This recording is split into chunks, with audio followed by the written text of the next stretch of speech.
ज्योतिषाचार्य हिमांशु मिश्रा बताते हैं कि कार्तिक महीने का हिंदू धर्म में विशेष महत्व है। यह माह शरद पूर्णिमा से शुरू होकर कार्तिक पूर्णिमा देव दीपावली पर खत्म होता है। इस बीच करवा चौथ, अहोई अष्टमी, रमा एकादशी, गौवस द्वादशी, धनतेरस रूप चतुर्दशी, दिवाली, गोवर्धन पूजा, भैया दूज, सौभाग्य पंचमी, छठ गोपाष्टमी, आंवला नवमी, देव उठनी एकादशी, बैकुंठ चतुर्दशी, कार्तिक पूर्णिमा या देव दीपावली पर्व को बड़ी धूमधाम से मनाया जाता है। देव उठानी या प्रबोधनी एकादशी का विशेष महत्व होता है, क्योंकि ऐसा माना जाता है कि इस दिन भगवान विष्णु 4 महीने की निद्रा के पश्चात उठते हैं और इस दिन के बाद से सारे मांगलिक कार्य शुरू किए जाते हैं। इस महीने में दान, पूजा पाठ तथा स्नान का बहुत महत्व होता है तथा इसे कार्तिक स्नान की संज्ञा दी जाती है। यह स्नान सूर्योदय से पूर्व किया जाता है और स्नान पश्चात पूजा पाठ को खास अहमियत दी जाती है।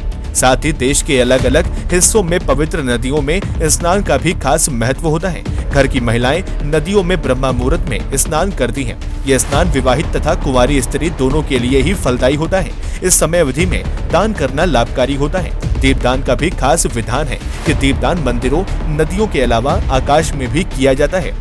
यही नहीं, ब्राह्मण भोज, गाय दान, तुलसी दान, आंवला दान तथा अन्य दान का भी महत्व होता है। हिंदू धर्म में इस महीने में कुछ परहेज भी बताए गए हैं। कार्तिक स्नान करने वाले श्रद्धालुओं को इसका पालन करना चाहिए। इस मास में धूम्रपान निषेध होता है। साथ ही लहसुन, प्याज और मांसाहार का सेवन भी वर्जित होता है। इस महीने में भक्त को बिस्तर पर नहीं सोना चाहिए, उन्हें भूमि शयन करना चाहिए। इस दौरान सूर्य उपासना विशेष फलदायी होती है। साथ ही दाल खाना तथा दोपहर में सोना भी अच्छा नहीं माना जाता है। कार्तिक महीने में तुलसी की पूजा का खास महत्व है। ऐसा माना जाता है कि तुलसी जी भगवान विष्णु की प्रिय है। तुलसी की पूजा कर भक्त भगवान विष्णु को भी प्रसन्न कर सकते हैं। इसलिए श्रद्धालु गण विशेष रूप से तुलसी की आराधना करते हैं। इस महीने में स्नान के बाद तुलसी तथा सूर्य को जल अर्पित किया जाता है तथा पूजा अर्चना की जाती है।